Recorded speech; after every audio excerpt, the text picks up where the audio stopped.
Good evening and welcome to PRCS Live on MBN. I'm Alexander Ned, joined in the booth by From the Back and Red Lag. We have an exciting race for you here tonight. It's at ISM, the penultimate race, the race that decides who will be racing for a championship later on next week at Pocono Raceway.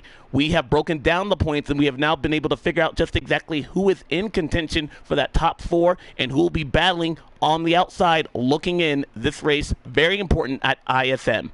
Now, I do want to give you guys the point battle right now as it stands. Slade, Fluffy, BC Racer Kit, and JRM Keffer, with his timely win last week, are all in the top four. But that bubble spot, the fourth position, will be something we will be keeping an eye on all race long there from the back. Why is that?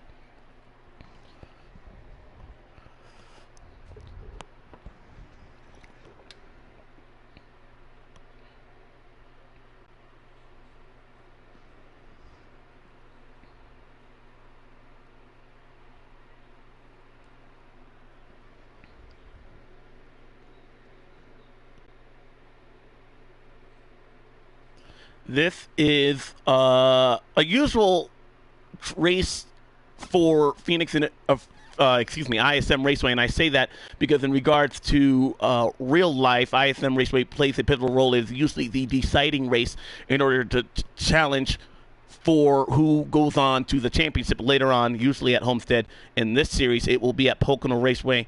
Red, what do these guys need to focus on mostly for their cars to have a good shot at being in that championship four? Well, they're going to need to watch their tire wear and watch their lines. I mean, it gets real narrow going into 3 and 4, especially when they try to cut down onto the line or next to the wall to keep that car the way it to keep it in the corner right. So they're going to really need to watch their tire wear too, because ISM can eat up tires quick. May not want to try that 2-tire run unless it's really late and you got a really good lead on track position. New for NH3 is this edition of ISM Raceway here. Keep in mind, this racetrack was changed, not completely its layout, but turns 1 and 2 are now 3 and 4. 3 and 4 are now 1 and 2. It is a new configuration on this ISM Raceway that began back in 2017.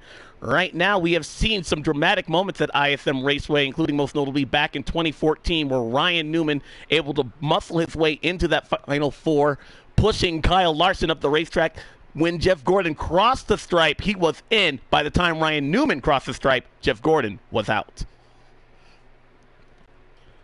Guys, I am excited. Oh, go ahead.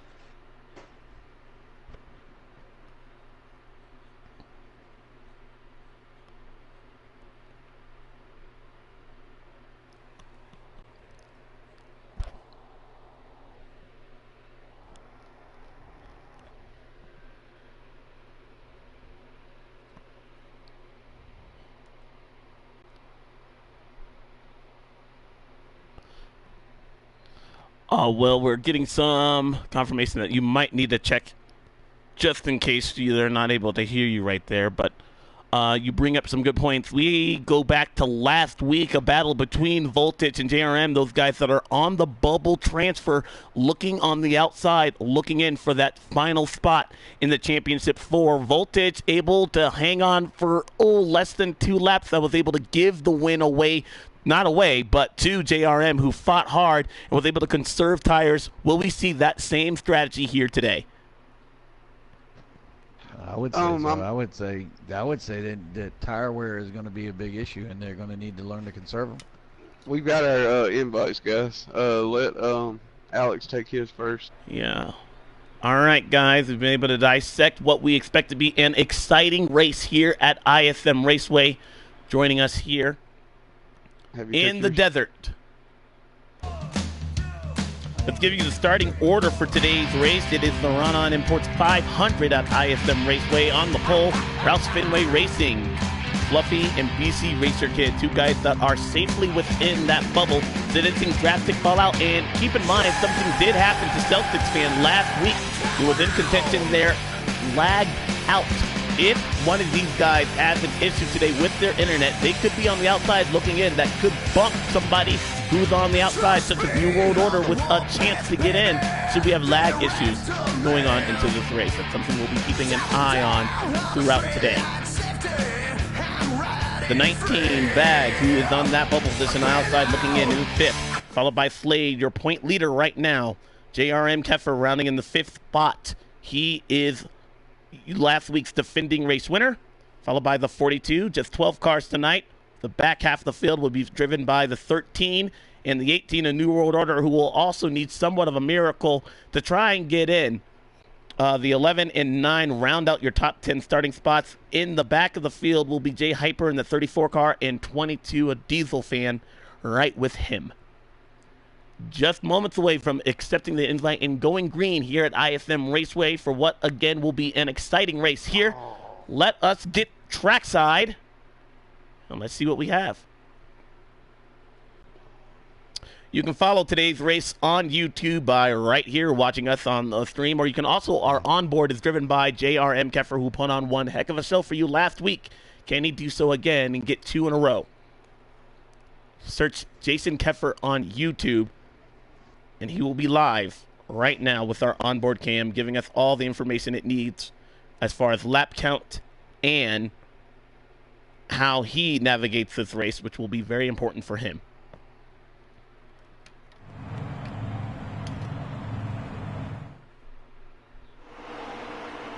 Are you already trackside, Alex? I am on the track, and it looks like everybody's just now getting into position here.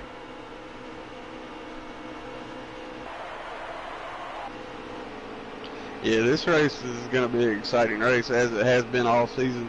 A lot of these guys that aren't even in the points battle are still really, really good drivers. You might want to keep your eye on. Jay Hyper, he's always really good here. Can really sling it in the corners here. He might cause some havoc from the back of the pack. All right, guys, trackside. Looked like we did have a quick caution right there. Unfortunately, I was just loaded in a little bit late there. Didn't get the first drop of the green flag, but the green flag is back in the air. They head into turn number 1 under speed through the gears, and BC Racer Kid leads them. Yeah, and if you notice, the number 2 and number 3 cars, the 88 of Keffer and Voltage and number 19. Keep my eye peeled for those guys all night, see how close they are. They're so close. Only 2 points separate them, Alex. And it's not win and you're in, as we thought last week. And these stage points, as you mentioned there, Red, is very, very important, because if JRM falls outside, maybe just 2 points, that's 2 positions on the racetrack, that gives the win basically to the 19 that allows him to get in, and the 88 is out. So these guys are going to be nose to tail. The story will be following all race long, and we'll give you live point totals after each stage to let you know exactly the situation around the bubble position. 88 at JRM Keffer looking, gets to the side of this 6-car BC Racer Kid. He almost used him up right there. Yeah, sometimes on these short tracks, 4 tires, 8 tires work a little better than 4, so we got to... Some of these guys are desperate, and we know what that means. Your whole season is basically on the line. 2 cars way inside. Yeah. Now, there is no out of bounds here. When they repaved this racetrack, I believe back in 2012, they took out the grass right there in that dog leg, which transitioned into these drivers using all of the racetrack. Ooh! In the back of the pack, the 6-car BC Racer Kid again. And the 22 make contact. It looks like we're under caution, Alex. Does for the second time today, and I don't know exactly what transpired to set that off, but I did see contact between both the 6 and the 22 that might have been able to trigger the computer. So slow momentum lost by the 6 and the 22 once they made contact there that could have triggered our second Service Master clean caution of the day. Yeah, it looked like the 11 and the 9 were on the inside wall coming through the trioval there. And I don't know if them coming back up might have gotten into the 6 car or not. I missed that part. The number 11 is a Celtics fan, and the number 9 is Jay Mons. He's actually part of Cafford Motorsports. It's one of our team cars. He actually looks like the 13 took some strategy right there and got the lead on that pit stop under yellow. The American Ethanol green flag is back out, and we're back to racing here. They fan out heading into turn 1. 2 bubble cars that we're following still nose to tail, side by side, heading into turn 2. Oh, you see the 88 on the brakes there, giving a lot of room to the 19. That gap's going to get smaller as the race wears on.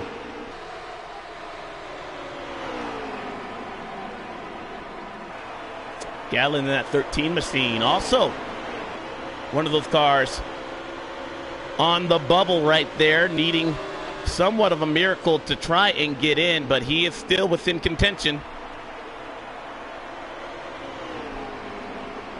You can earn up to 25 points in a race here with how this series is regulated, but again, you would need some sort of, in the middle of the racetrack, the 11 Celtics fan brushes off Fluffy right there. Everyone able to gather it up. That was a moment between those 2 race cars as Gallon tries to get away. It looked like Keffer got real tight there in the corner too, went right up to the wall. He did, and with that one move, he is now tied with the 19. They were separated by 3 points, and I do not know this. I will go on the record and say I do not know if this is the case, but if we do have a tiebreaker, I do believe in real NASCAR Cup Series points, the tiebreaker would go to the number of wins in the final round, and I believe that would be the 88 car, since with his win last week, Voltage, still looking for a win in this series. So the tiebreaker would go to the 88. Which actually makes last week's race finish actually was. He got in the wall, the 19. Wow, what a bobble. Right in front of the field. And the 88 takes advantage. Here comes Fluffy on the outside, and the 19 of Bags has to regroup. Is able to do so in the middle of turn 1, but a moment for the 19 heading into turn 4. Yeah, I don't know if y'all are seeing it as I'm seeing it over here, but it looks like, you know how you got different brands of tracks that pop up, and this one actually looks like these guys got a tight racetrack tonight. A lot of these cars are going into that outside wall, and I know these guys run a really loose race car, so maybe they're ready to go down the pit road and see if they can figure this thing out, which, is a toss-up. You might have somebody from the back that starts, shining, might, work to their advantage. This track is unique in the fact that it's a D-shaped oval, but each one of these turns is really different. We go to a 1.5-mile track, and turn 1 and 2 might be set up the same as turn 3 and 4. A little bit of a, difference perhaps in banking, but this track, you're all over the place as far as how you set up a corner entry in turn 1 versus turn 3, getting into the dog leg on the now what's called the front stretch. Yeah, Alex, you don't have too many people screaming that this is their favorite racetrack at all. To be honest with you, this is a beast all in itself. Just to get a car to run competitive times around here. In real life, I remember them talking about, you see these guys using that dog leg to their advantage, but that could really upset the car going from such a blank transition to the curve banking in the dog leg. Does that upset the car as far as a setup that you might have in the game? It really differs. It's really how you hit that transition when you're coming down onto the flat part right there, what would be considered as the apron normally. You can really upset the car coming through there. You'll actually see a lot of guys actually lose it coming across there. So you have to be really careful when you do transition down there. But setup wise, they're probably all running about the same setup, I would think. Trying to get a lap count here, and I'll give that to you guys the next time they come by. And this is what these guys really need right here. They need everybody spread out. Get your own room just in case you do get loose or it does get tight and push the wall. You see a couple guys bouncing off the wall coming down through there. Hyper actually hit it pretty good. Nobody's been able to set sail. Galen used pit strategy to actually get up front. He's been able to hold the lead. Yeah, track position. Gained the most position so far. seems to be a little bit of a key right here, and this is a good run for Gallon, although a win and you're in type scenario not available for him. But could you imagine if he were to pull it off an upset win here today, what might have been if we were under the Monster Energy Cup Series rules for 2019, he'd be looking at a chance for a championship. Well, Fluffy and Voltage have really closed that gap on Galen now, so it's just going to be a matter of is Galen's tires wearing out on him, and are these guys going to be able to get around him? Well, it's all, as we all know here, it's one thing to catch a guy, it's another thing to pass him. You just got to keep applying pressure and hope he makes a mistake, because it's virtually impossible without dooring somebody to actually get up in them and get a good run off the corner of the. What are the best passing zones here at Phoenix? Coming off of 2. I would definitely say 3 and 4, coming off of 3 and 4. If you can hit that right, and the guy actually, like I said, he has to push up or misses mark. You're really just riding around, just waiting for a mistake, basically.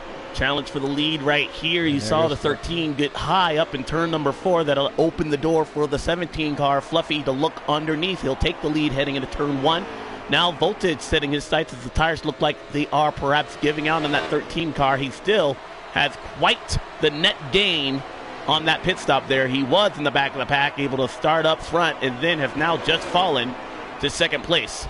Here comes Voltage looking underneath in an important pass right here that allows him 2 points, just 1 point shy of tying JRM as he makes the pass on Gallon into turn 1.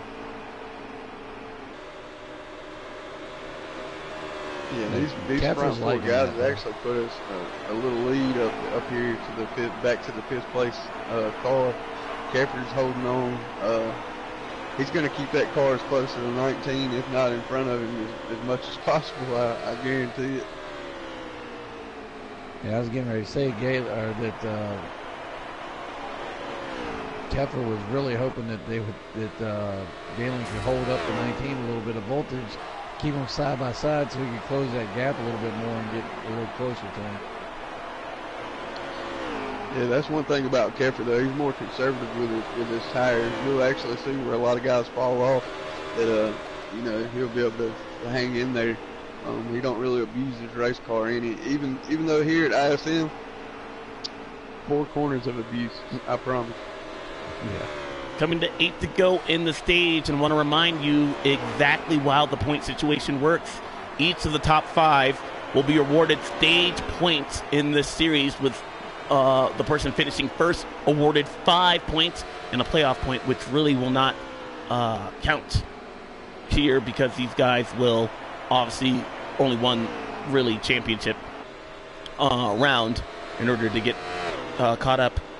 However, so the top 5 will all be awarded stage points, with first getting 5, second getting 4, third getting 3, fourth getting 2, and 5th place getting 1. Yeah, okay, that's cool. That's how that works. Fluffy having a good run so far, but Bags still keeping within striking distance as they have put a little bit of a gap between 3rd and 4th, which is driven by JRM at the stripe. It'll be 6 laps to go, 5 next time by. Let's take a look at some of these guys in the back of the pack. You see Jay Hyper hit in the 5th position there, having a solidly good run for his outing here, rookie in this series, followed by the 42 as well. They're having some good days. A couple of guys struggling here. Our point leader, the 21, not making a lot of noise. Oh, Celtics fan right in front of him. They make contact down the backstretch. You see the 21 car dive underneath. That was a moment for our point leader there as Celtics fan and him got into it on the backstretch.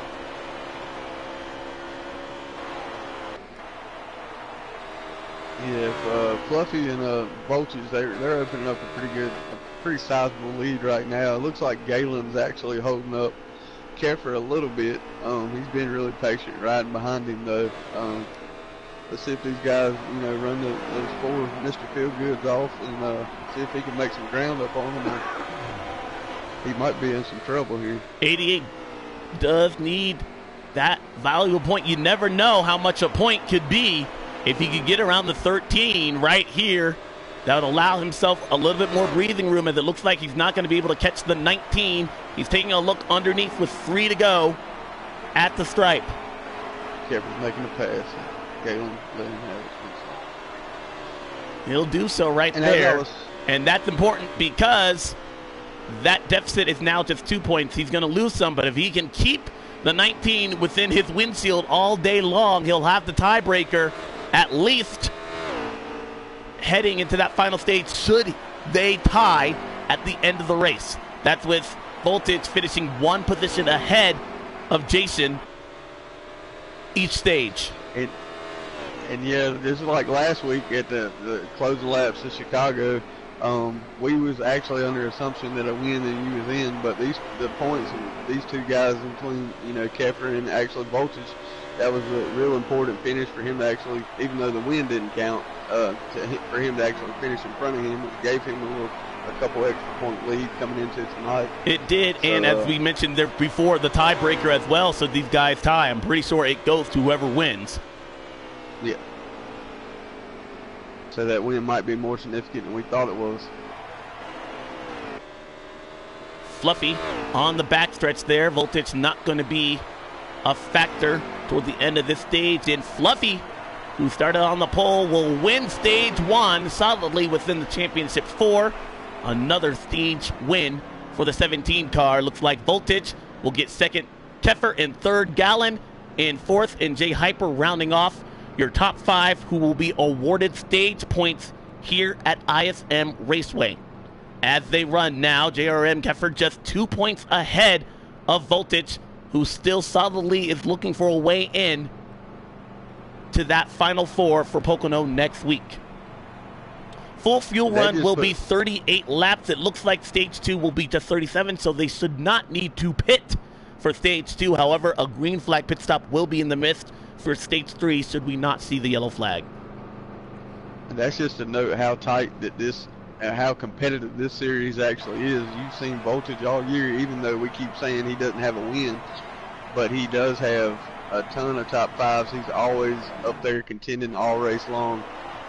He hadn't had the same luck as some of the rest of them, but he has been strong all year.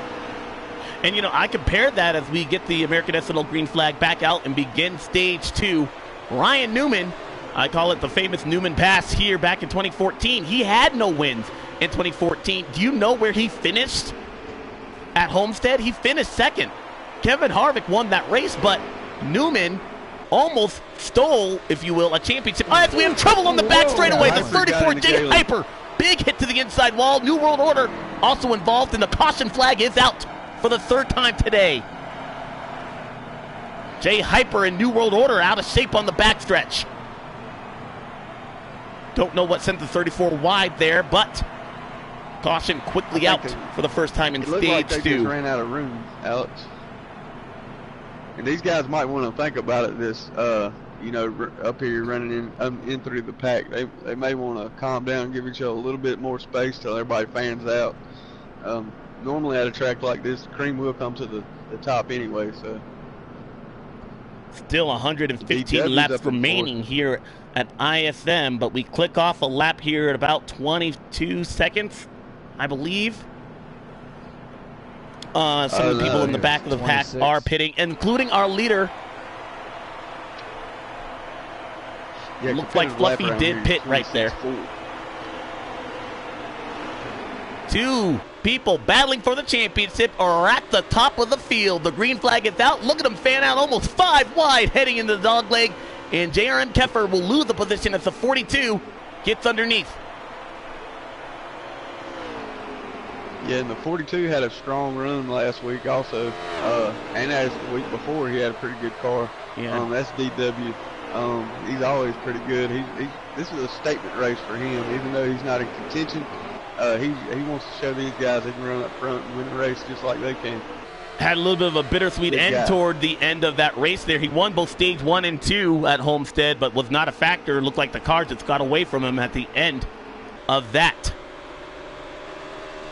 As they run right now, 1 more point is gained by Voltage, who's doing exactly what he needs to do in order to keep that 88 car behind him, but Keffer not giving up, still in second place. Big lead, the biggest of the day so far. The 21 of Slade rides the wall in turn 2. He'll go all the way to the back of the pack, outside of the top 10, to dead last in that 21 machine. Yeah, we see Fluffy in the 17 car. He's actually setting Keffer up for the pass right now. I told you it's really hard to pass. You about got to wait for somebody to make a mistake or just, miss their mark a little bit, and you can probably squeeze it in, but you have to hit your marks as well. So, very line-sensitive racetrack, as of 90% of them are on this game. Haven't talked much about the role that teammates, or excuse me, go ahead. I was going to say, you can bet that Fluffy's doing a lot of throttle steering right now behind Keffer, just trying to keep his line straight. I want to talk about the role of teammates here and see if that's something that perhaps you guys even think about or talk about before a race. Right now, Voltage, he has a teammate in the form of New World Order, the 18 car. Jason has a teammate in Justin, who's just right behind him, riding in the 4th position. Ooh, Gallon brushes the wall out of turn 4 right there. Now, to be honest with you, Alex, the camaraderie here at Midnight, there's really not too many team orders per se. Everybody, you might have a guy off a Ford team help a guy with a Toyota. I mean, everybody kind of lends a helping hand. Everybody wants everybody to elevate their game. This is the best guys on Heat 3. There's, arguably, as we'll say, but as we have a ton of these guys that's in the actual Esports Pro League. Voltage, he actually drives the number 19 or 20 car for Joe Gibbs Racing. So you mentioned there no team orders, but we find the situation presents itself where the 9 car is ahead of the 88. And I know those guys, you mentioned Justin runs for Jason. Does he pull over to give that 88 that position on the racetrack, which we've seen in real life? We've seen that at Talladega and Daytona, perhaps to try and get a point. Do you think we would see something like that in Midnight Racing, Impact Racing? You may, but I don't think J-Mon's Oh, big crash on the backstretch. The 18, New World Order out of shape. After BC Racer gets struck the wall on the outside, New World Order with a heavy hit to the inside wall right there, and it looks like we'll stay green. Sorry, didn't mean to jump over you, but that was a moment for the 18 car who has had no luck as of late here at ISM. Let's go back to that position that we were talking about there between Justin and the 88. Yeah, 88's actually running in 3rd place. J-Mon's is actually in 4th place right now. So, I don't know. To be honest with you, I haven't heard any team orders, but you never know. I think team orders would be everybody that's actually giving a team order. We just don't get in the way and don't cause any accidents. We don't want any extra cautions coming out. We like it long and green. And I was going to say the same thing, that, J-Mons knows he's not running right now for a championship, and the 88 is. And if there was the opportunity to probably give him that point or give him that position, I think J-Mons would move out of his way. Oh, definitely. But does that violate NASCAR's 100% racing rule, where these guys are told to give their all 100% of the time on the racetrack? And you're a guy's eyes that may be able to make a championship run for it. I think that's just on the racer himself. If he's going to have, if he's going to be that aggressive to take out a teammate or pass up a teammate just to make some points when he's not even in the points race. Yeah, but I don't think that even deals with the situation tonight, because J-Mon, I don't think he might have a top 5 car. He will struggle a little bit in practice. This is very, very competitive up front. Well, as they run, they are tied. And that is big news, because that means whoever finishes ahead of who would get that final spot in the championship. Jason really, really either needs to get around the 17 car in order to have some breathing room heading into the 3rd and final stage, or it's going to be a dogfight right to the last lap of this race. Yeah, with the 19 looks, he has actually found something, because if you remember in the first stage, Fluffy actually opened up a little bit of a lead out front with him in tow. Looks like Keffer's not letting Fluffy get away too far. So we may see something coming down here in the next few laps. Tire wear is such an issue at Homestead. We also mentioned could play a factor here at ISM. These guys, for their final green flag pit stop, and it does have a green flag feel toward the end of this race, perhaps. We've only had one caution here in stage 2. Do we see these guys use strategy to try and get some track position, i.e. taking 2 tires versus 4 tires on that final stage? You may see some of that, Alex. But I'm going to promise you, you don't want to be caught on 2 tires out here on this field as fast as they are. A tenth is a big deal if you're losing it, 2-3 tenths every single lap. It can get away. The race can get away from you really, really quick. How do you feel about that, Red? Yeah, I would not even attempt 2 tires here because of the way the tires wear off as quickly as they do. But as in strategy, though, Alex, as we know, you've watched all season long. Keffer is a master at fuel strategy, saving fuel, just calling a race. So he may pull something out of his hat here. It's going to be exciting to see, though. I mean, how cool is this?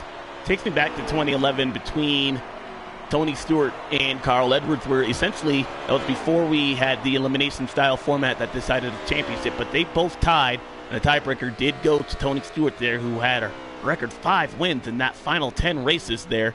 He tied Carl Edwards in one of the, I consider to be one of the most historic championship runs we've ever seen in the Monster Energy Cup Series. These guys, oh, big crash! The 19 hits the wall! Hard in turn number 4. Wow, what a big moment for the 19. That could be his championship hopes going up in smoke. Man, I hope it don't end like that, man. It was good to see these guys getting to race it out, but Bags got it back up under him, and he's back taking off. I think he fell back in 4th place. He's back to 3rd there. Keep going. 19 is. Wow. You're going to see a fire like no other under that 19 after he hit the butt end of that pit wall that jets out in turn 3, and it just set that car straight into turn number 4, head on into the safer barrier. And it is a great thing that damage is not on, because that car did not trigger caution. It would be limping to the end of stage number 2. That was a moment here in Impact. As hard as he hit it, it wouldn't be limping. He'd be going and putting it on the track, the back of that trailer, and taking that thing home. This is the part of the race where I say, thank goodness for the safer barrier, the head and neck restraint, everything. My gosh, what a hard hit in more ways than one, because that now puts Bags behind JRM Keffer, and that precious point, he was ahead by 1 point. Now he finds himself trailing by 3, and he'll need to get caught back up. He won't be in the net gain of scoring anything against. In fact, he'll lose a point because JRM is ahead of him, so he will be behind by 3 if he finishes where he is. And thankfully, he was able to keep that car going, because you see the rest of the field, had he fallen outside the top 5, oh, that would have been disastrous. That could very well have been his championship in one turn. And as we would hate to see it end like that over one turn, one mishap. But I've seen that wall reach out and grab a few people. But that's just showing how hard these guys are driving and how close to the edge they are on every single lap. Luckily, it happened to him in stage 2. I'd hate to see it happen at the final stage and that be the deciding factor in between them racing it out. So I guess if something would have happened, it better happen now than later. I mean, What do you think the 88 is thinking when he sees the 19 car just turn dead right into the outside wall and he goes by?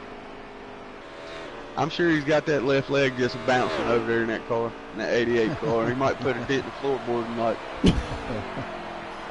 Wow. Not many things take my breath away as a commentator. That certainly did up in the booth. But the 19 car, his hopes are still alive after a treacherous lap at ISM. That's why it's never over until it's over. Still a lot of racing to go.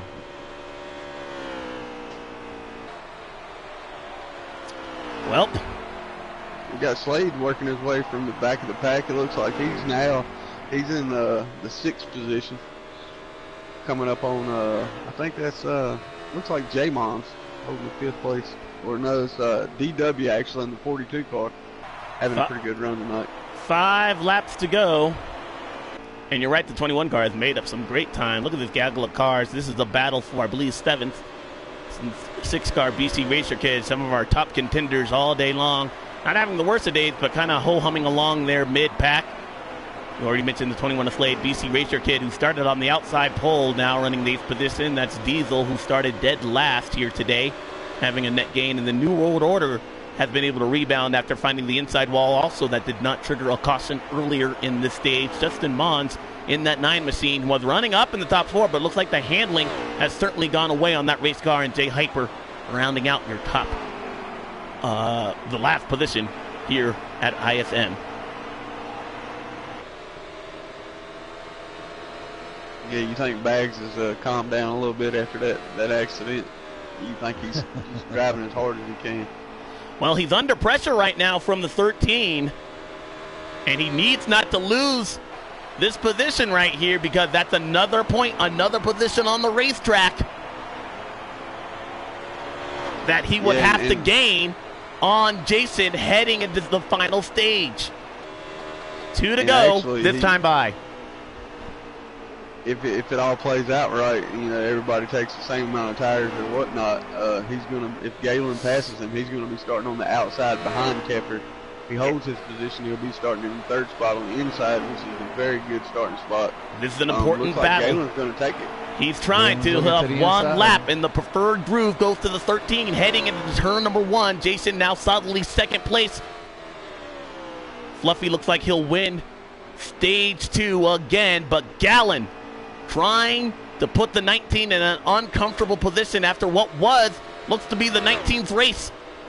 Now he loses the position there. Can he do the crossover move? It's not going to be likely the 13. Oh, he's back there. He muscles him out of the way. And the 19. He got him at the stripe. Wow, what a finish. No, excuse me. Gallon got him. It says here, Gallon got him at the stripe. Wow. It was side by side, and Gallon able to prevail over the 19. That's another point lost, and now 4 positions needed by the 19 car to get in front of And as I was saying, in the JRM. restart, if it follows how they finish, he'll be starting in the 4th place outside with behind Keffer, which is actually a terrible spot to be in. These guys are having at it, ain't they? That was one heck of a drag race to the start-finish line, I'll tell you that. It was driving the wheels off of it, man. He's definitely putting in 110% tonight. Something I love about our sport is how you have everybody on the equal playing field. It doesn't matter that you're not in the championships for. They all want one thing, and that is to win. You saw the 13 car, who has a fast piece underneath him. Green flag is back out. Look at him fan out. The 3rd and final stage is underway. Contact, and Baggs is around with BC Racer Kid in a big crash in turn 1. New World Order is in it. Caution is out. BC Racer Kid. Yeah, Baggs, that's going to put him in the back of the pack. You're about to see him drive the wheels off that car to get it back up front. Desperate mode setting in. Hands. All Keffer's got to do is do what he's done all night. Just keep it pointing in the right direction. Just, run those laps off, let them click off, and see what comes of it. This is definitely puts, 500-pound gorilla on the back of Volchis there, because now he's going to have to come back from the back of the pack, which is it's going to be great for us and for the race fans out there. They're about to see a show put on that 19 car. And it's not enough for him just to pass him by 1 position or 2 positions. He needs to be ahead of him by 3 positions on the racetrack.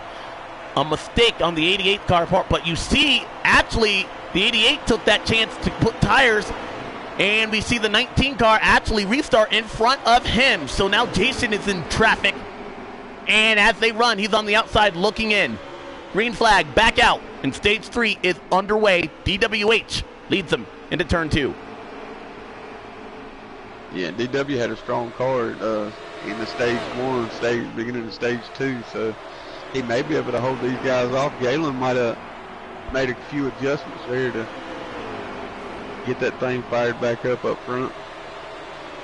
Don't know exactly what the breakoff point was, but we do know the 88 did decide to pit right there, perhaps not liking something, make an adjustment on the race car there, but the 19 track position is key, and I do believe that was the driving factor, no pun intended, in him staying out and gaining that position. But you see the 88 car now underneath the 21 of Slade. He muscles around him, and that puts him within 2 positions of the 19, and that will not be enough for the 19 to go to Pocono with a chance for the championship.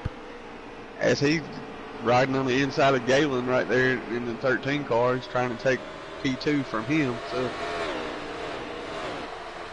Slade really not giving up, muscling hard on the outside. Let's watch that battle unfold. Now the 21 car brushes the wall at turn 4.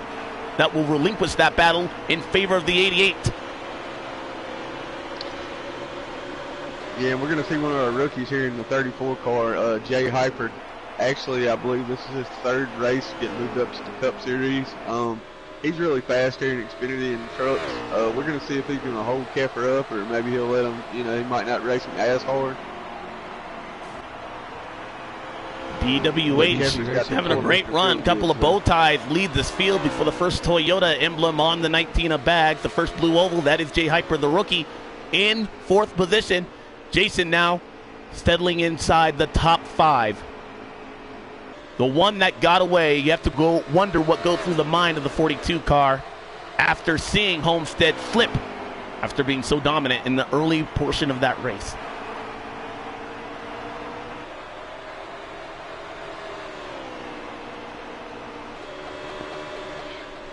I'll tell you, Slade in the 21 car, he's giving Keffer all he wants on that outside. He's not even running the preferred line and actually staying beside of him there, giving him a fit. So, she is our points leader. He is, and Jason, he's done what he's needed to do, both in stage 1 and stage 2. He kept the 19 within his sights in stage 1, able to beat him in stage 2. But right now, he needs not to have a mistake, as we saw what happened to the 19 could easily happen to the 88, and now he falls under pressure from the 21 as well. Oh, the 913 just hit the wall right in front of the 19. Man, that's got to be breathtaking. You don't want to have a mistake in front of one of these guys in racing for a championship. These guys are racing for glory, as we mentioned before, but how painful is it to be one of these guys that's not inside the championship battle? What do you do inside the race car? What are you trying to do around those guys that are racing for a championship? Well, you see exactly what you do. That number 42 car, he's not involved in points at all. He's actually 9th in points. He's just driving. He's trying to get him a win. He's doing all he can just to get, put a win in that column. Looking pretty strong too. He's a really good guy. He'll help anybody that asks me. He's actually got a YouTube channel, Poopy Near, Ripping the Fence. You guys want to check that out? 34 car spinning. Oh, Jason Keffer involved. Jason Keffer back across the track. Does the caution come out? He spun across the start-finish line, and the yellow flag will come out because of that. I don't see. I don't believe so. I'm watching his live stream. So. Oh, my goodness. Yeah, it looks like and another unforeseen issue for one of these championship contenders. Now Jason Keffer, dead last, running outside the top 10. What happened there with Jay Hyper? I don't know. That changes everything, man. Yeah, now that's he is 12.5 seconds behind the pace, and that solidly puts Voltage inside the top 4. let's not forget, though, that he pitted later than any of these guys up front. So he does have a little greener tire, maybe a few more gallons of gas here. So we might actually see this come down to a strategy. 64 laps remaining. And if you're riding along with the 34 car, or excuse me, the 88 on YouTube, he is our onboard machine. Let's go ride along with him. By himself, a distant 12.5 seconds back after contact. We saw the 34 get loose, and the 88 car had nowhere to go. And he slid across the start-finish line, and it did not trigger the yellow flag. Could it end the championship run for that 88 machine? Yeah, that's what I was speaking on a little bit earlier about the guys that's not in the points championship or not in the point standings, you know, higher up that's involved, running up, pack racing, mixing it up. You know, it's hard to say not to. It's hard to say that you wouldn't yourself, but you gotta hate when it comes to a mishap like this. And you gotta think back to what set the 88 car in the back of the field there. He decided to pit. And you have to wonder, he decided to go with adjustments on that race car versus track position. Did that put him in harm's way? We know it did. As the 19 car now is running solidly inside. He's in fact looking for the lead on WDH right now with 60 laps to go. Yeah, he got close to that inside wall again. Yeah, he turned right in that corner because he about hit that wall again. That just goes to show the mind of a racer here. Skin your knee once, doesn't fade. You'll try it again. Bags now to the point. Virtually that mishap he had when he hit the inside wall and spun out, that we thought that was a big deal, but it's nothing now. So, you know, he might test the waters again, go down there a little bit deeper. You're the 19. These guys, you know, when trouble breaks out around them, I'm pretty sure real drivers, they have spotters, they have their crew chief able to tell them what's going on inside the race car. Does the 19, do you think he's concerned with the situation? Does he know what's happening with the 88 car? Has somebody radioed to him, or is he not even thinking about that right now? Is he just focused on winning this race?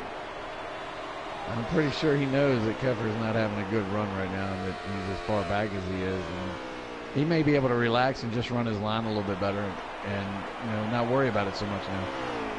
Well, the way it looks, that he's not, that you would think he was concerned the way he's driving the wheels off of that thing there. But yeah, these guys are in a party together.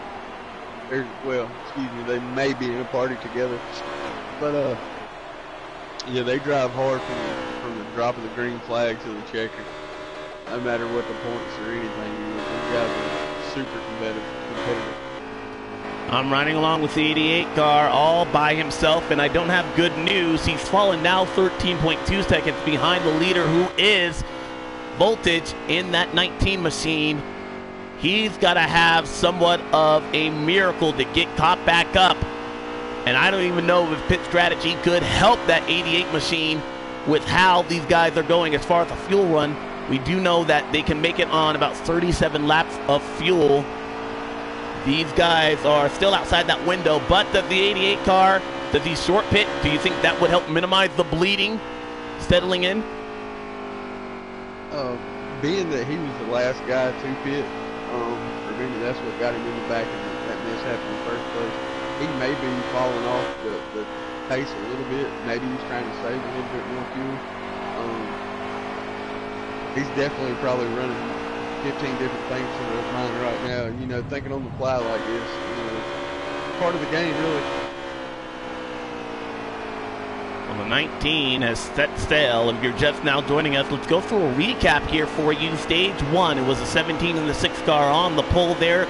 Started off with an early caution, but was able to see the 19 get one position ahead of the 88 car, keeping the championship battle close. On to stage number 2, where the 19 was leading before he had a miscue, hit the butt end of that wall, and turn number 3 set that car dead to the right, and he struck the wall head on there, ultimately losing 3 positions to the 88 car, who was able to finish in second place. He would fall all the way after challenging the 13 to the stripe, falling in the 4th position right there. But now stage 3 underway, where all could count. And we saw the 88 car have a mistake after the 34 J Hyper spun right in front of him. Nowhere to go. and that allowed the 19 car to now set sail. He's leading, and the 88 car all the way back in last place as they run. Let's not forget about that 17 car that actually won stage 1 and 2, and I believe he sat on the pole as well. The outside pole, I'm not exactly sure. He was on pole.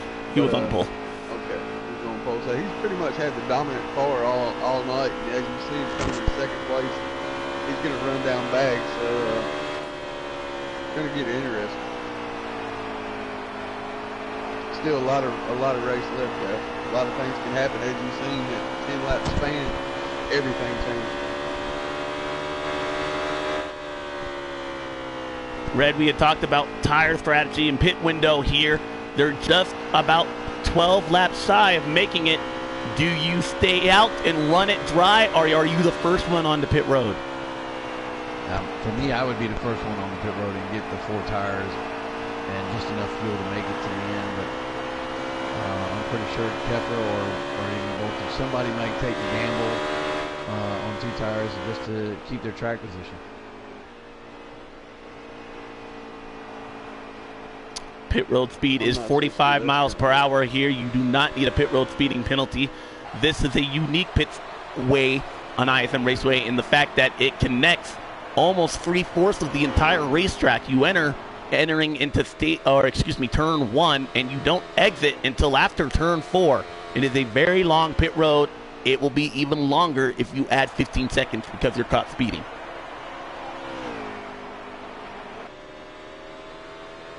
Yeah, if you notice Bags now, if you watch him dive off in the 3 right here, you notice he's got a whole car length up away from that butt end of that wall right there. He looks like he's a little tight, but Fluffy still ain't been able to close that gap on him from second to first yet. A couple of cars that are having great days so far. The 13 a gallon challenged the 19 car, actually won at the end of stage 2 in a photo finish that saw Bags lose a point right there. Just goes to show how hard he is driving, and he has a good car here today. He's running in the 3rd position, and he's been up front most of the race. Yes, he has. Oh. 17 of Fluffy, also having a great run so far. Winner of stage 1 and 2, has settled in about a 1.5 off the pace that Voltage is blazingly putting down here at ISM Raceway. The man he is trying to beat for the championship. You have to go all the way 15 seconds behind the leader. Is the 88 all by himself. See the 88 car.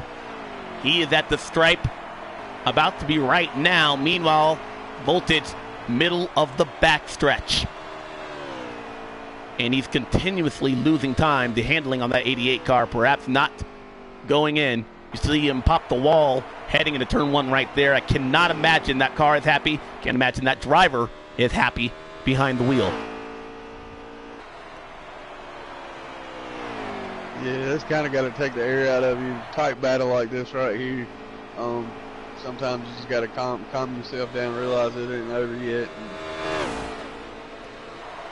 basically just keep yourself calm, basically is what I would do. How would you feel inside that race car, Red? I'd be nervous as heck. I'm going to tell you, especially in Keffer's situation, you don't want to overdrive the car, but you want to try to make up the time. And the only way to really make up the time is to overdrive the car a little bit. But smoother is faster. So, it's a battle of emotions when you're in the car and dealing with, you got a good car, it can handle, it can be up front, but you just can't get there right now. Battle for second, heating up. You see the 13 a gallon. Look underneath. To get there. The 17 of Fluffy, and he will take that position away. And as Fluffy falls to 3rd place and a new 2nd place leader, 13 car. Great run by Gallon so far. Battle for 4th place heating up as well. You see a gaggle of cars right behind him, led by DWH, Slade, and New World Order, who's also making some headway in that 18 machine. Had not had any luck in stage 1 and stage 2. Looks like he's finally got things pointed in the right direction. After being pointed in the wrong direction earlier this race, he's now up to 5th.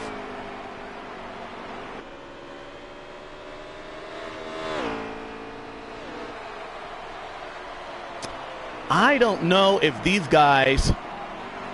Let's go to Jason and let's bring up another strategy point. These guys are just outside of their fuel window, and I want to keep an eye. Well, as we were talking about this, let's keep it on the 19, make sure he doesn't dive down pit road here. We know these guys can make it at about 37 laps of fuel. I've ran here before where it seems like you can actually get a little bit more than that. So let's say maybe 39 for safety. It seems like you can save 2 laps under the green flag here. They are running on ×2 tire wear for all, but we see the 88 car. Actually, the 88 car, he is on pit road with 41 laps remaining.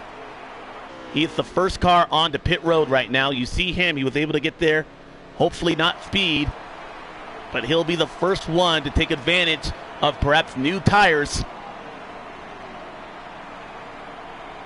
Yeah, I wasn't sleeping on it. I actually seen him dive off, but I didn't want to put over the broadcast what he was trying to do. Well, we do know these right, guys, though, they've run enough laps on their tires that it's going to be 4 tires and Sunoco fuel on all these machines, perhaps a wedge adjustment. Happy to report that the 88 car did not speed on pit road, so he has minimized the bleeding. Now we'll focus our attention on the 19, who is just running his race. You think it's going to benefit him to stay out and keep running, clicking off lap times, knowing that he's at a disadvantage, or you think he's going to, woe it down and bring that thing into pit road quick, as soon as possible? I mean, with everybody else pitting at this point, you're going to be losing track position quick because they're going to be on fresh tires. But then again, he's got his own pit world. He's running. He's sticking to his own strategy. And I like the strategy that this puts him in. Everybody's putting just a little bit outside of their fuel window. I don't believe fuel will be a factor, but the 19 car now peels off pit road. Hopefully, looks like he got on there nicely, 45 miles per hour. But he was the leader in front of the 17 car, who you see way behind him on pit road. I don't believe that the 19 car, he could do anything, really, with the time and distance lost by the 88. Yeah, I think he's going to play it safe. I think he's going to take 4 tires and as much fuel as needed to get to the actual end of the race. I don't think he's going to try anything suspect as to the lead that he's had over there. Money stop happening for the 19 of Voltage. Nothing being said on the radio, but we do believe no news is good news for this Toyota Camry here as he peels in here. 4 tires and Sunoco fuel. Perhaps an adjustment made, but that car has been stout. Came in the leader, and now he's off and away for what could be his championship run.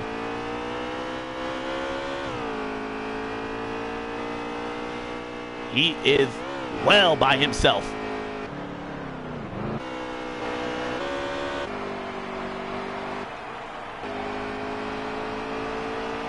And we will wait for things to cycle around, because as it stands, we still have a couple of cars that have not had, or made their pit stop.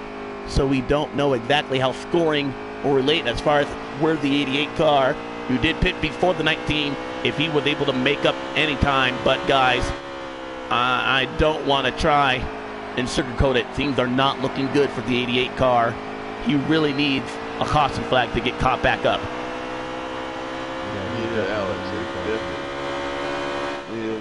Definitely things have changed from stage 2 to stage 3 now, as everybody looks like they front runners have all took their pit stops. We got Slade, looks like he's in second place, closest car to him.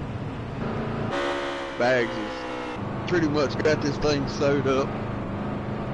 Well, anything could happen here. We did see the 88 just just it gets loose.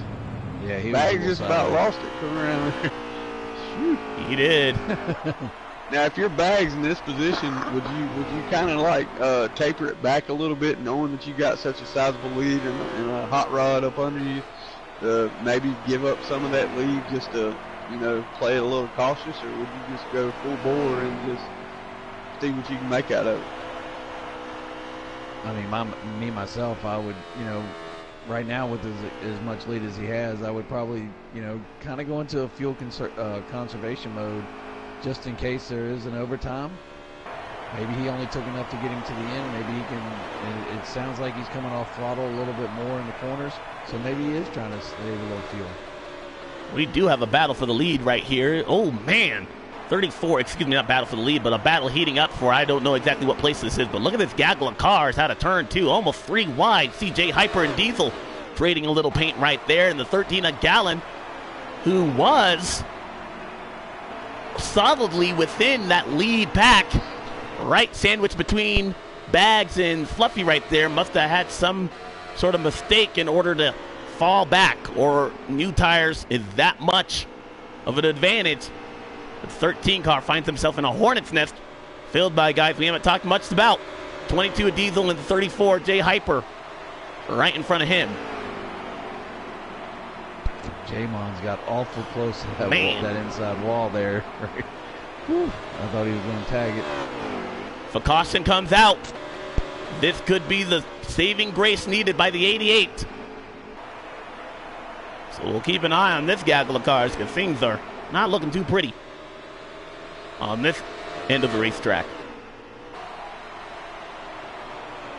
No, and that would actually, bring a caution would be exactly what the 88 would need.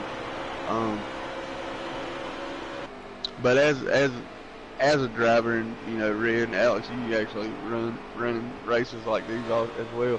You don't want to be that guy that brings that flag out. Even though it's needed, not everyone needs that flag. No, I mean, as a fan, sometimes you live for those moments where these guys their backs are up against the wall. We saw it at Kentucky earlier this week. Bubba Wallace triggered a green-white checkered finish that allowed the one car on fresh tires to get around his brother for what arguably was the best finish of 2019 so far in the Monster Energy Cup Series. I guarantee it's you. Got my vote, Alex. I guarantee you, if a caution comes out in the 88 car with his back across against the wall, you're going to see him come out swinging. I don't want to be in front when that happens. But none of these guys are going to pull over and just let him pass either. So he's definitely got some work cut out, even if we do have a caution. Speaking of the guy that you don't want to be, perhaps, and don't want to unfairly put any blame or anything, but we watched the 34 car, and unfortunately it was his spin that triggered that 88 car to go sideways right there in the middle of the corner. I don't know if he had help, so I don't want to say anything other than the fact that the 34 car did spin in front of the 88, and that is what triggered that misfortune now seen by the 88 car as he tries to desperately dig out of a hole with time running out here at ISM Raceway. Let's go back to the 88 car and see exactly where he is on the racetrack by himself. He can see that gaggle of cars up in front, just can't catch him, and I don't believe he has enough laps. We are coming to at the stripe, just 25 to go here at ISM. Yeah, I think after this race, we might see the 88 and the 34 actually go to the NASCAR Hall and have a conversation about that. That one. If it was, there's going to be a definite need for a Monday morning phone call. Yeah. Well, what is the protocol for something like this? I mean, that's not even defined, perhaps, really, in the real world between drivers, but if you find yourself in that position, what can the 34 car do? Is there anything you can say to the 88 car, perhaps? In actuality, it's known as the overall statement is it's racing, but we all know better than that. Emotions are tied up in this. These guys got tons of time. Everyone on the track is super competitive, so and I'm not even talking about just lap times, I'm talking about it in general. So I don't know. You might see a little heated exchange, maybe a air hug here or there, maybe a high five, smack on the back. But all in all, it's going to be all right. Yeah, I'm pretty sure that the first thing that came out of his mouth when he got sideways and spun around was, "Dude, sorry, it got loose." Oh yeah, I'm sure of that. Well, as the 19 looks to ride off into the sunset there, let's take a look at some of the other drivers that are having some great runs so far, including our point leader, who has quietly worked his way up to second place. Slade having a great day in that Wood Brothers racing machine there, able to use strategy and a great pit stop in order to find himself now within the top 5 after being bounced one time outside of the top 10. See him there solidly within in front of the 17 car in third. Yeah, he's had a heck of a drive this evening. That's for sure. Stage 3, he's actually put that number 21 Wood Brothers machine in the win. He got it up there, so the reason why he is the points leader. He is definitely a favorite.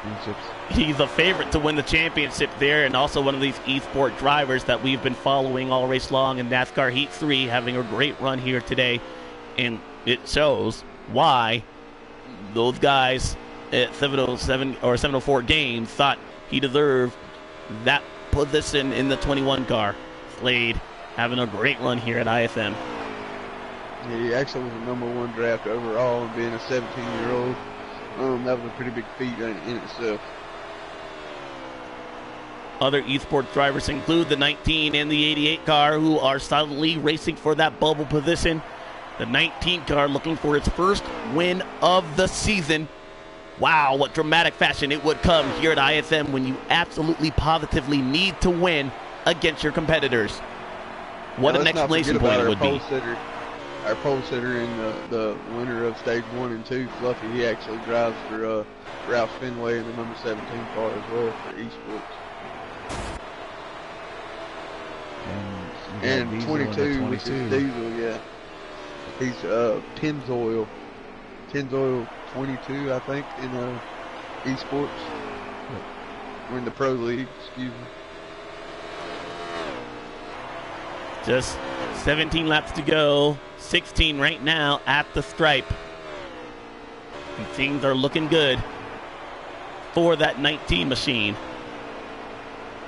Fluffy got a run on Slade there. He's really closed the gap on him a little bit there. Well, these guys are really racing it out.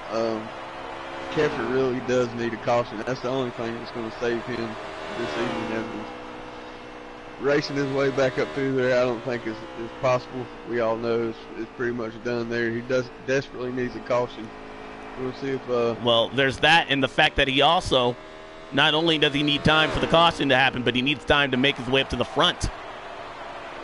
You're not going to pass. Yeah. I mean, we've seen people try and pass 2, 3, 4 wide at that dog leg.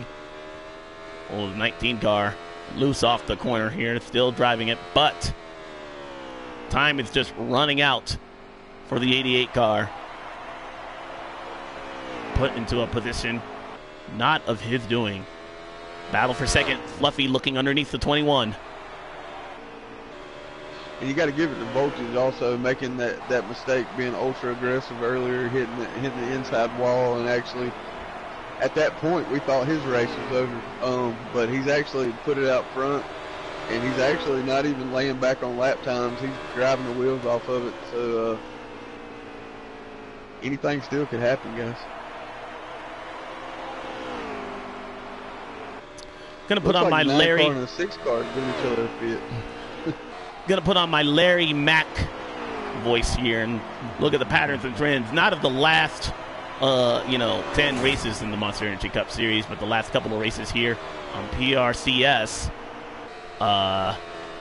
First of all, the last race, a couple of races where the leader has won stages 1 and 2 has failed to win stage 3, and that is a trend that looks to continue here unless the 19 has an issue, which we have seen while leading this race.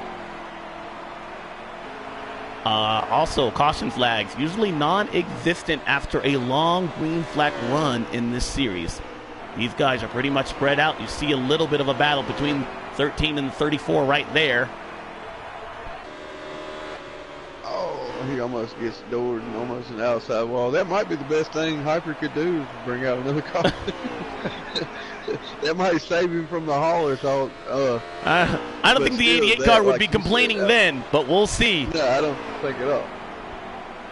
10 laps to go here at ISM Raceway. The Ronin Imports 500 has definitely taken some dramatic turns in this book. Yeah, Baggs got a commanding lead. You got to give it to him. He was faced with adversity. Things have changed this race. That's for sure. And it's not even the end of the season yet, guys. We still got another race coming up next week.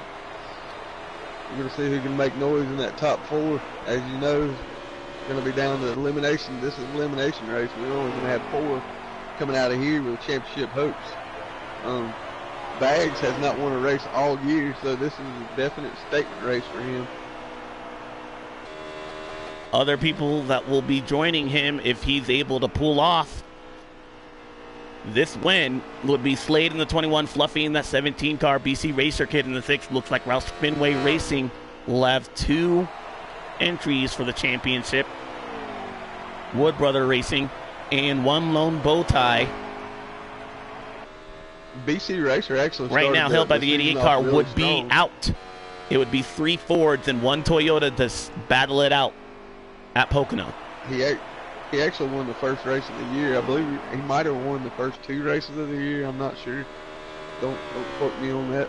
A BC Racer Kid. I do know BC Racer Kid won the Daytona 500. Yes. Yeah. I don't believe I have called a victory for the 19, but no matter what, this win would be the win above all this season in such a dramatic way that saw him backed against the wall, saw him put into the wall by himself after a mistake in turn 3, and then an aggressive restart to begin stage 3, saw him around in turn number 1, but he's been able to take advantage of other people's misfortunes and drive himself all the way up to the front. And now, with 5 laps to go, that time by, a championship berth could be in play for this 19 machine. And just remember, guys, that Keffer, this is not of his own doing. He was wrapped up in an accident. You know, one of the incidents, actually the last caution flag that we did have. He's not had an incident all night, just got wrapped up in somebody else's mishap. Things can change. You can come out here and not do anything wrong, run your own race, and still get caught up. So. Well, I tell you what, I'm watching the 18 car of New World, and he has come on strong here in the last few laps. He's already passed Slade, and now he's closing hard on Fluffy for second place. Joe Gibbs Racing having a great run so far, and you're absolutely right. Slade has now fallen back to 4th, and the 18 car could perhaps give Joe Gibbs Racing a 1-2 finish. The 18 in New World Order was in contention to perhaps win, so the other, well, he would have needed a miracle, as in a Wi-Fi interruption, solidly on all the guys inside the top 4. But we've seen the impossible happen. Justin Haley won the race at Daytona. It's not out of the ordinary here, folks, but we are coming to 2 laps to go for this 19 machine. And let's get eyes on him. He crosses the stripe. He's the only one in that shot, Alex. He can, unfortunately, he can see the 88 car in his windshield right there toward the edge of your screen on that shot. Saw Jason Geffer now turn in turn 4. Here he comes. And it's looking for 2 laps to go. Emotions that are running through that 19 machine. What do you think? Well, they're definitely a lot happier than they would have been in stage 2 if the race had abruptly ended.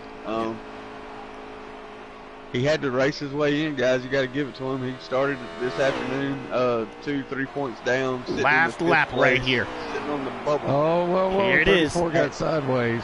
Here he comes. All year. Baggs, the timeliest of wins, and the 19 is in the championship 4 for PRCS, winning the Ronin Imports 500 at ISM. Big win tonight for that number 19 car. He did what he had to do. He faced adversity, come out on top. You got to get hats off to him. And we keep saying that he hasn't had a win all year, but he has been mauled up in the top 3, 4, 5 all year long. He's had mishaps. I guess tonight to win his way. 88 car will officially come across the stripe after the 42 and the 6 car made contact right there, able to gain a couple of positions, but it's not going to be enough. Fortunately, the 88 car will be outside of the championship floor, and we'll have to look forward to next year for a chance of the championship trophy.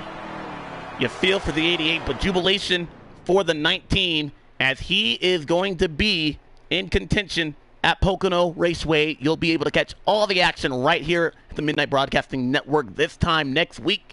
But before that, we got to solidly congratulate him for his win. Let's get Voltage in here. And we'll also get the 88 car and Fluffy as well. Words with him.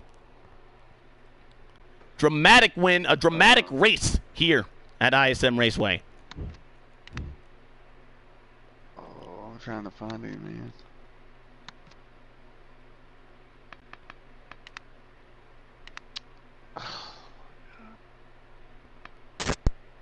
I'm just going to set the party to the public.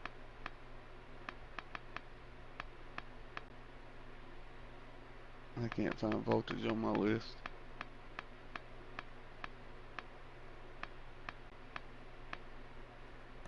Who else did you say, Alex? We'll get Fluffy, New World Order, and then Jason as well.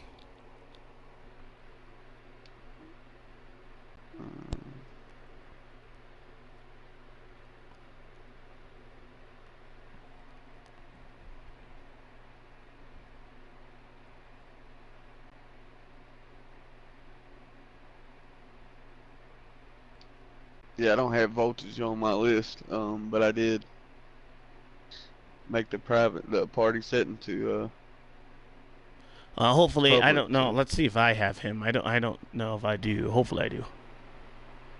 Excuse me for the blue screen for a sec while we get these guys in.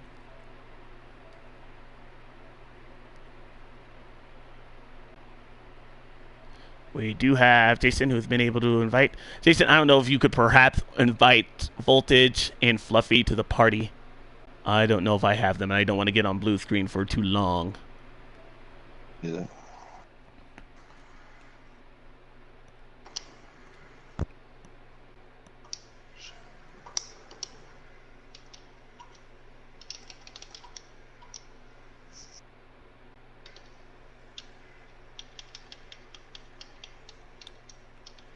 All right. Well, It's a Fluffy too. the man of the hour, the man of the hour here that gave us a great show here for the Midnight Broadcasting Network. We talked about it all race long, the championship bubble. But unfortunately, it's only big enough for 4 men. And 5 were all vying for a chance to get here to Pocono Raceway. Want to welcome in our winner, Voltage. Bags, your first win of the season. You went from the lowest of lows to the highest of highs, all within one race. How did you end up in victory lane? And talk about your day getting there.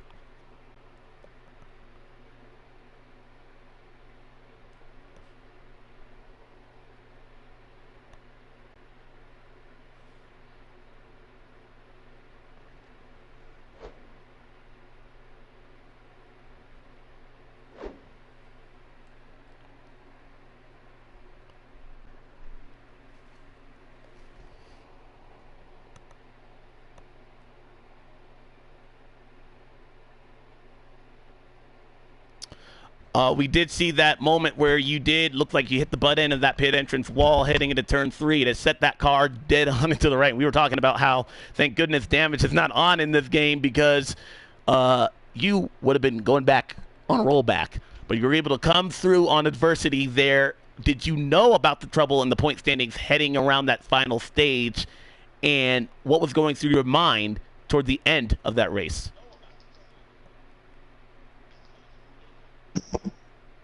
Quick, Bags, they can't hear you. Yeah, your audio. Party is calling us. Yeah, your audio. All right, well, we'll wait for that because this is a race Go ahead. that people do want to hear from the winner here, and you ahead. put on a dominating good, show. guys.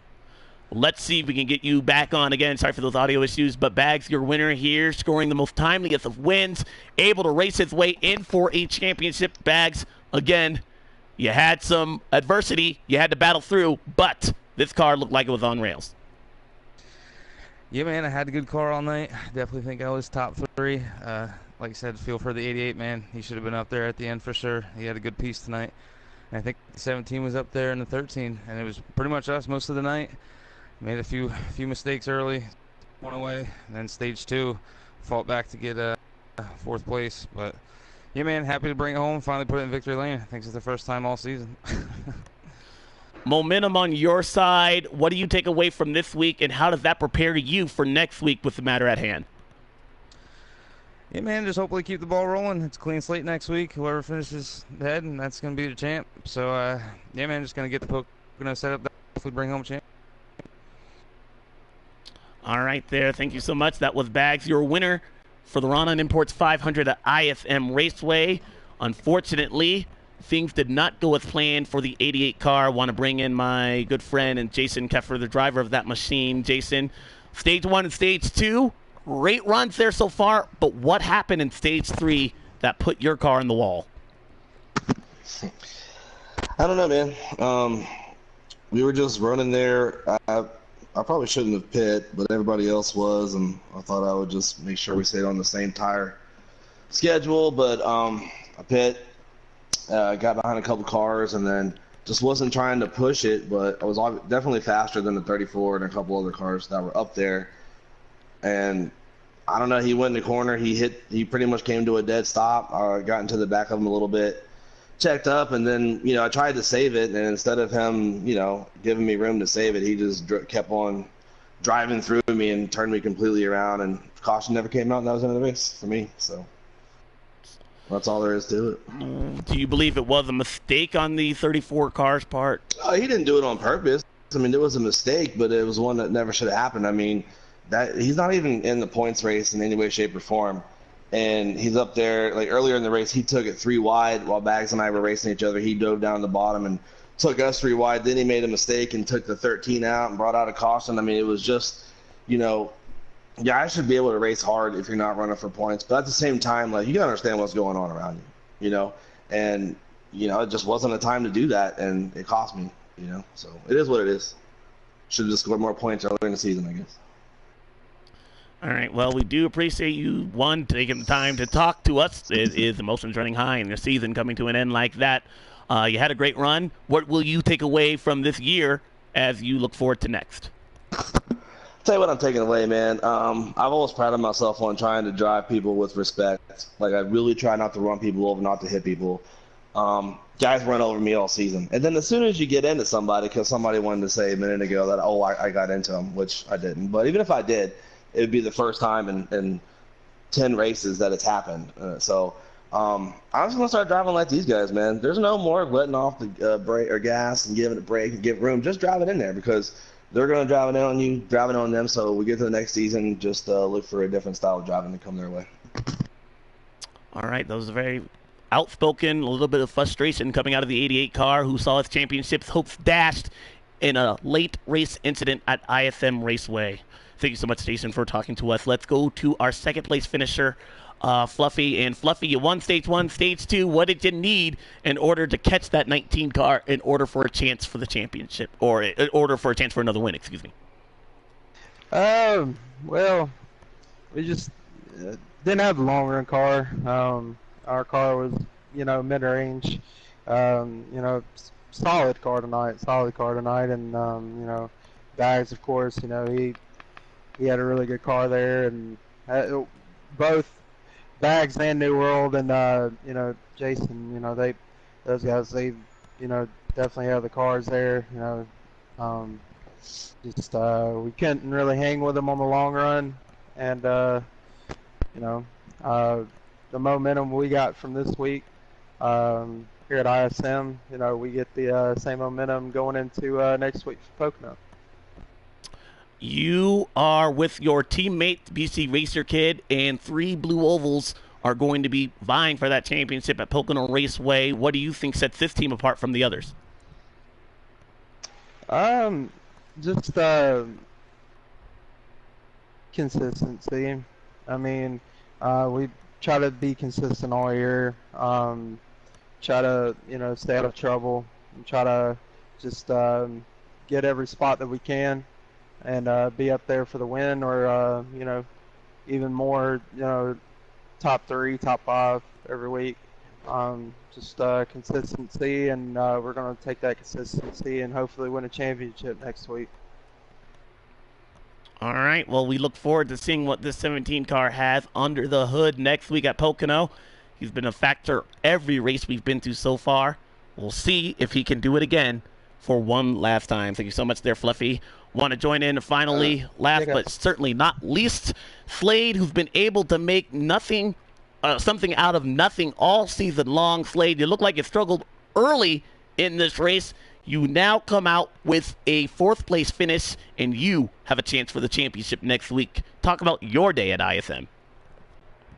The car was really good, short run and mid run. I thought the Ford Motorcraft number 21 was really fast. We were able to work our way to second and final stage. But yeah, the first 2 stages, I think, not mistaken, I think me and the 11 had some contact. He was diving it into turn 3 a lot harder than I was, because I like to back up the corner, and he had gotten me twice, and that about wrecked me. So back, I think, to 10th.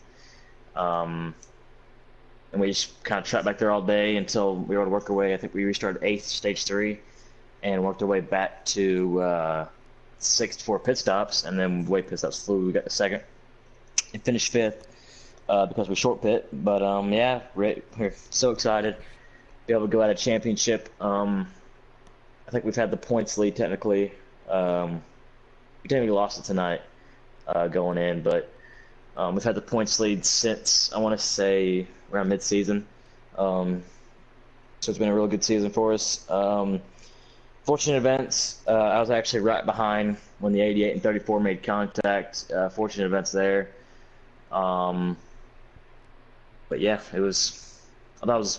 We had start of the race a little shaky, but other than that, I thought it was a pretty good race. Had a long green flag run for stage 3, so couldn't be happier. This season has seen definitely some great highs. It's seen some low points, including the 88 car bumped out like that. But you have a chance at the championship. What are you going to be doing this week in order to vie for that 21 car to come out on top one more time? Pocono is a really good track for us. It's where I actually won my first ever custom league race at when I was driving the 3 on Heat 2. So it's had good luck for us in years past, or races past, excuse me. And for all that, but we're going to try and get a good qualifying spot because we qualified 4th today, and by events we ran 8th through 10th for most of the first part of the race just because we couldn't get back to the front until pit stops.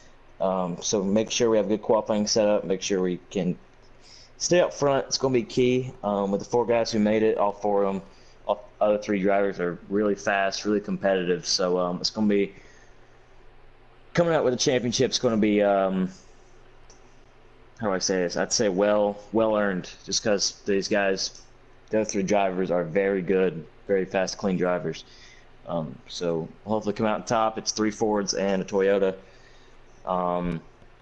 We'll have to see what we can do.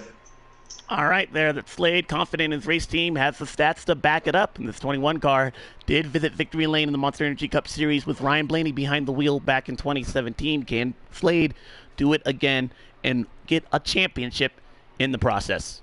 Want to join in my colleagues Will and Red if they are still in here. Final takeaways from ISM before we go out with a bang. I think we've seen the ups and downs here tonight. It's not the culmination of the season. All these guys deserve to be vying for the championship next week, to be honest with you. Everybody puts in a ton of time. I do side and feel for Keffer. I mean, he's one of the cleanest drivers out here, and to be run into or have a mishap like that knock you out of the points, it kind of does hurt a little bit. He senses frustration. I'm excited for next week, to be honest with you. Bags actually forced his way in there. I think he's going to be one to watch, him and Slade. But you're going to have to watch for Fluffy and BC Racer Kid, because those guys have been working together all year long. They come out strong every week, as they did, again this week. We really didn't see BC too much. He looks like he got mauled up in traffic, and as you heard from Slade, it was kind of rough to get through. But all in all, I'm excited for next week, guys. Yeah, I'd have to agree with Will. Next week is going to be one heck of a race. None of these guys are going to let off and just let somebody go by. It's going to be a run for their money. I'm gonna put my early bet on Fluffy for the next week to win Pocono. But yeah, it was a great race today, except for what happened to Keffer.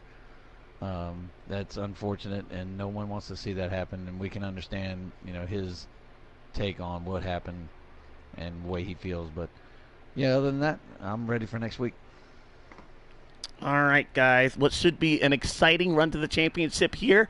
Only 1 week. You can join us live with those race coverage presented to you by Ronin Imports. It will be right here on YouTube at 9:15 Eastern Standard Time. That is next Tuesday at Pocono Raceway. From all of us here in the booth, we hope you enjoyed today's great race presented to you at ISM. I'm Alexander Ned. That was Will and Red in the booth. Thank you so much for tuning in this Tuesday night. We will see you next time for the final checkered flag of the season at Midnight Broadcasting Network. From all of us on NASCAR Heat 3, we'll see you guys next time.